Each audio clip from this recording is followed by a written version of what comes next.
Hello दोस्तों, बायोग्राम channel पे आपका एक बार और फिर से स्वागत है। आज हम लोग डिस्कस करने वाले हैं। बहुत लोगों के रिक्वेस्ट थी बहुत दिनों से कि ma'am please paper pattern discuss करिए। तो आज आपके सामने हाजिर हुई पेपर पैटर्न के साथ में कि आपका फिशरीज का paper pattern for paper 1 and paper 2 क्या होता है एक्चुअली। ठीक है, तो बिना देर किए हुए शुरुआत करते हैं जल्दी से।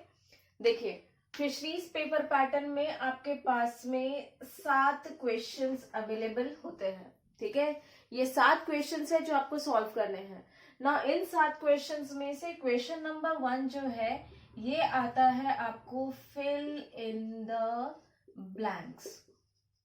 ठीक है, आपको 10 क्वेश्चंस दिए जाएंगे जो एमसीक्यू बेस्ड है। आपको 4 ऑप्शंस दिए जाएंगे और उसको आपको सॉल्व करना है। तो ये 10 क्वेश्चंस जो है ये आपके चले जाते हैं जो कि 10 मार्क के हैं। And question number 1 is a compulsory question, वहां पर कोई भी ऑप्शन अवेलेबल नहीं है आपको। ठीक है, so this is your question number 1।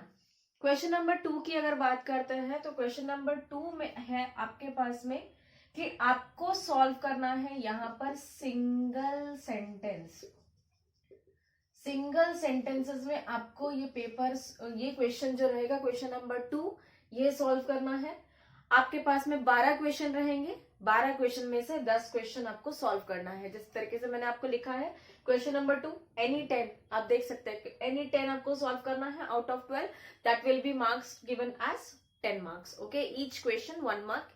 तो सिंगल सेंटेंसेस रहेंगे।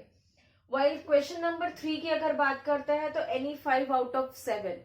अब एनी 5 आउट ऑफ 7 जब आप सॉल्व करेंगे तो यहां पर ये क्वेश्चन आ जाता है आपका गिव रीजन। ठीक है, अगेन 2 मार्क का क्वेश्चन। एक जिस तरीके से यहाँ पर 1 मार्क था हर एक क्वेश्चन को, अब यहाँ पर आ गए हैं तो 2 marks each for 1 question. So any 5 आपको गिव रीजन सॉल्व करने हैं।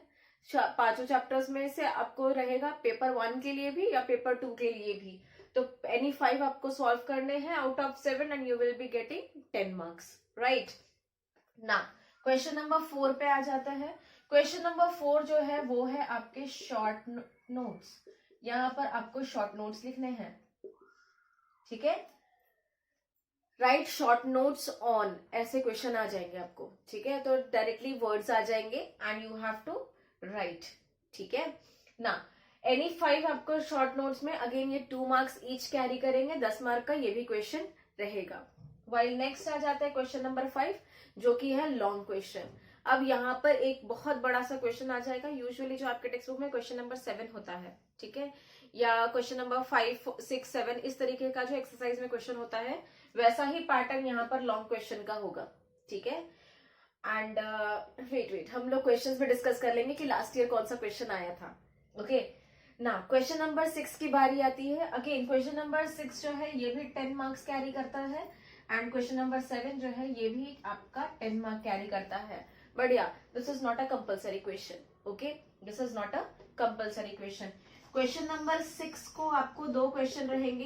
क्वेश्चन नंबर 6, क्वेश्चन नंबर 6 और रहेगा इनको। ठीक है, क्या रहेगा और क्वेश्चन नंबर 7 जो रहेगा उसको एक और दे देगा। ठीक है, दैट इज क्वेश्चन नंबर 7। तो 2 क्वेश्चन नंबर 7 आएंगे। इसमें से या इसमें से आपको एक सॉल्व करना है और इसमें से कोई एक सॉल्व करना है। तो इस तरीके से आपके हो जाएंगे 10 मार्क्स। 10, 20, 30, 40, 50, 60, 70 मार्क्स का आपका थियोरी का पेपर। वाइल 30 मार्क्स जो होते हैं वो आपके हैं प्रैक्टिकल्स के। आई बात समझ में? Both of paper 1 as well as paper 2 same pattern run होता है। Is it okay? चलिए लास्ट ईयर के क्वेश्चन पेपर के बारे में डिस्कस कर लेते हैं। तो लास्ट ईयर का क्वेश्चन पेपर आपको साइड में डिस्प्ले हो रहा है और वहां आप देखेंगे कि question number 1 fill in the blanks जो आपको दिया हुआ था, permanent algal bloom is mostly constituted by dash algae in the pond, ये क्वेश्चन था। Dash is used for hatching of eggs in the flowing water.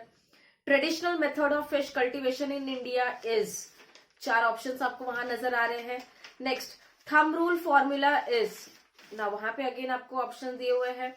Sample size in fishery survey is denoted by, sample size किस तरीके से denote किया जाता है, again उसको fill करना है। Then the number and location of station depend upon dash of the water. Dash is the example of predatory bird. Dash is the screened vertical gate used in drainage system of pond which avoid escaping cultured fish. Then sugarcane jaggery contains dash, size of stocking pond is dash. ठीक है, सो इस तरीके से आपको dash dash dash dash दिए हुए रहेंगे, आपको फिलअप करना है. ध्यान देंगे, जो आपको स्कैन्ड इमेज दिख रही है उसमें ऑलरेडी आंसर्स मार्क करके दिए हुए हैं. तो पहले आप जो रहेंगे आप अपने टेक्स्ट बुक से आंसर्स मार्क करें, क्योंकि ये किसी एक स्टूडेंट का पेपर है. हो सकता है कि उसने गलत भी मार्क किया होगा. मेरे पास जिस फॉर्मेट में अवेलेबल था वो मैंने आपको रेडिली अवेलेबल करा के दिया है. ठीक है, सो इस क्वेश्चन पेपर पे जो आंसर टिक है उसके ऊपर भरोसा नहीं करेंगे. ठीक, चलिए क्वेश्चन नंबर 11 की तरफ बढ़ते हैं. That is crustaceans are dash of fishes. Then उसके बाद में फिल इन द ब्लैंक्स में भी एनी 10 आपको दिया हुआ है. Data is collected from selected individual in the population is called as dash method. ना ये कंपल्सरी क्वेश्शन होता है, तो आइदर आपको 12 क्वेश्चन दे भी सकते हैं या 11 क्वेश्चन भी दे सकते हैं एमसीक्यू के लिए. तो that is not a part. वो एमसीक्यू जिस तरीके से आएगा आप उस तरीके से उसको सॉल्व आउट करेंगे. While answer in one sentence each of the following की तरफ मूव करते हैं, तो वहां एनी 10 सॉल्व करने हैं. लास्ट ईयर क्या क्या क्वेश्चन पूछे थे एक नजर ले लेते हैं उसके ऊपर में. Define frequency table, give the scientific name of water stick insect, what is lining, what is carrying capacity of pond, ideal topography of a fish farm, standard size of outer hatching hapa, in which state in India cage culture method started for the first time, give any two name of non-parasitic disease in fishes, what is census enumeration method, define slope, principle of glass jar hatchery, define plankton. Okay, ये question है. 12 question जो single sentences के लिए आपको दिए हुए हैं and you have to solve. आप 2021 में जो भी स्टूडेंट अपीयर कर रहे हैं, क्वेश्चन पेपर का फॉर्मेट आपको दिया है, बट यही क्वेश्चंस आएंगे. ये कंपल्शन नहीं है, because you are having deleted portion of your syllabus. So जो आपका डिलीटेड पोर्शन रहेगा उसमें से क्वेश्चन नहीं रहेंगे. जो आपके सिलेबस में दिया हुआ है या जो मैंने आपको पढ़ाया हुआ है, जितना कंटेंट है आप सिर्फ उतने पे ही फोकस करेंगे. No need to study the deleted portion. यहाँ पर बहुत सारे क्वेश्चन ऐसे हैं जो डिलीटेड है, जो आपके सिलेबस में नहीं है, तो थोड़ा ध्यान देंगे इस चीज पर. Now give appropriate reason of the following. Smaller and seasonal nursery pond are preferred for fish culture. Drain pipe is needed for efficient pond management. Pen culture method is disadvantageous. Grass carp is used as bioagent. Polyculture method is more profitable than monoculture. Fertilization is the important step of fish farm management. Inlet of pond is provided with screen. ये give reason के question है आपके. Okay, again इसमें से भी deleted portion जो है आपका वो आप इसको स्टडी आउट नहीं करेंगे. ये मैंने जस्ट एक रेफर के लिए आपको एक सैंपल पेपर प्रोवाइड किया है जो कि ये लास्ट ईयर का है 2019 का. Now write short notes on. Short note आ जाएगा आपको ऑयल इमल्शन पे, mahua oil cake, argulosis, control of floating weed, pond dyke, pie diagram, bricks and tiles lining method. ये आपके शॉर्ट नोट के क्वेश्चन है. Answer the following question with reference to aquatic weeds. अब उस रेफरेंस में उसी point को आपको एक्सप्लेन करना है 2-2 मार्क के हिसाब से. ठीक है, यहाँ 5 क्वेश्चन पूछे जाएंगे जो कि एक्वेटिक वीड के कंसर्न में है और उसको आपको सॉल्व करना है 2-2 मार्क के हिसाब से. 2 मार्क के लिए 4 पॉइंट या 5 पॉइंट इनफ होते हैं, बट जो 4 पॉइंट 5 पॉइंट आप लिख रहे हैं वो सारे के सारे इंपॉर्टेंट होने चाहिए. रैंडमली कुछ भी लिखकर नहीं रखना है. ओके, सो पहली चीज, जब आप एक्वेटिक वीड को डिफाइन करेंगे उस टाइम में आपको definition and zone wise classification of aquatic weed देना है. Then diagram of grass carp बताना है.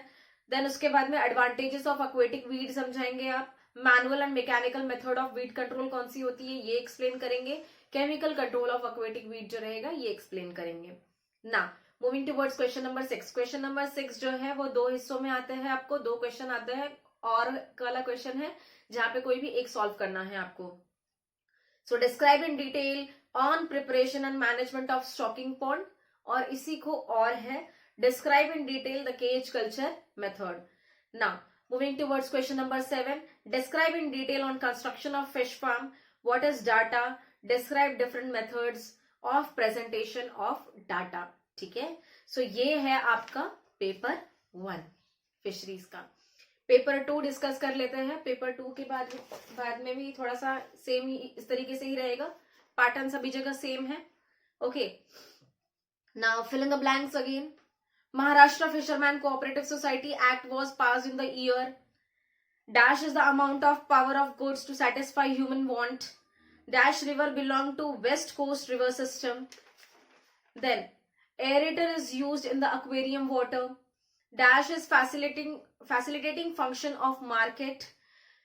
Then sexes are difficult to identify in Gaurami, in dash Gaurami. Okay, if market demand schedule plotted on the graph and curve is obtained, this curve is called as dash. Gandhi Sagar Reservoir is in dash state. Dash is the live fish food. Dash is an aquarium tool. Supply being constant, demand increases when prices of goods. Dash. Pterophyllum scleri is the scientific name of dash fish. तो ये हो गए आपके MCQ, जो 12 question थे, 12 में से आपको 10 सॉल्व करने हैं। नाउ अगेन पेपर पैटर्न में क्वेश्चन नंबर 2 सेम जिस तरीके से मैंने आपको अभी बोर्ड पे समझाया था, सिंगल सेंटेंसेस रहेंगे, 10 मार्क के लिए 10 सॉल्व करने हैं, ठीक है, कोई 12 में से। So define ovipositor, any 2 example of bubble nest builder fish, state motto of cooperation, define incentives, give the name of rivers in Indus river system, what is gravid spot, define equilibrium point, define stream, total length of Ganga river system, scientific name of a goldfish, why sand is used in aquarium, popular size of aquarium। ये 12 question है जो single sentences के हैं। Now give appropriate reasons। Marketing through cooperative society is beneficial for fishermen. In recent year, production of fish seed level decreases in Ganga river system. Aquarium should be kept away from window. Prices of good increases, demand decreases. Cooperative movement in India is yet not be progressive. Establishment of fish farm near to dam site. Fighting fish should not be kept in a community tank. Okay, ये है आपके give reason. Then write short notes on peculiarities of angelfish, standardization and grading, Indus river system, balanced aquarium, law of diminishing marginal utility, role of middleman, reservoir. ये सारे short notes है आपके। Now describe in detail account on demand and supply with the help of following points. अब demand and supply को आपको explain करना है। Law of demand क्या है, लॉ ऑफ सप्लाई क्या है, demand curve and supply curve क्या होता है, इक्विलिब्रियम पॉइंट क्या होता है, law of diminishing marginal utility that is DMU क्या है। ठीक ना, describe question number 6, describe preparation and management of aquarium tank. इसी को और दिया हुआ है, explain briefly breeding of angel fish. Right, now moving towards question number 7। Question number 7 में right in detail origin, tributaries, state, drain, fisheries of a following river system. जहां पे आपको 5 रिवर दिए हैं, उनके बारे में आपको थोड़ा लिखना है। तो गंगा के बारे में अगर पूछा है तो आपको गंगा में 3 चीज नोटिफाई करनी है। ओरिजिन तो करना ही है, उसके ट्रिब्यूटरीज कौन से हैं, उसका स्टेट ड्रेन मतलब वो कौन से स्टेट से मूव ऑन करती है, और उसमें कौन से फिशरीज पाई जाती है या कौन से टाइप के फिशेस पाई जाती है। ये 4 चीज आपको नोटिफाई करनी है सब हेडिंग के अंडर में। तो ये आ जाएगा आपका लॉन्ग क्वेश्चन। 5 रिवर आपको दी हुई है, ब्रह्मपुत्र, गोदावरी, नर्मदा और इंडस। तो इन सभी को आपको इस तरीके से एक्सप्लेन आउट करना है। Now discuss in detail information, structure, objectives and working of fisherman cooperative society. जैसे कि आपको पता है कि ये वाला क्वेश्चन अगेन आपके सिलेबस से रिलेटेड है। तो जिस तरीके से मैंने आपको बताया है, ये एक सैंपल क्वेश्चन पेपर है जो कि लास्ट ईयर का है, 2019-20 का क्वेश्चन पेपर है। इसमें डिलीटेड पोर्शन नहीं है आपका, ये एज इट इज है। जो students deleted portion that means 2021 के लिए अपीयर हो रहे हैं फिशरीज के लिए, तो उनको ये चीज ध्यान में रखना है कि ये this is just a question paper का सैंपल पेपर है, ठीक है। और ये क्वेश्चन पैटर्न किस तरीके से पूछा जाता है ये चीज आपको बताई गई है। टिल देन मिलते हैं हम लोग नेक्स्ट वीडियो के साथ में। होप आपको ये वीडियो बहुत अच्छा लगा होगा। पेपर पैटर्न के लिए अपने व्यूज और कमेंट जरूर भेजिए। टिल देन लाइक और सब्सक्राइब करना बिल्कुल भी ना भूले। Thank you very much for listening.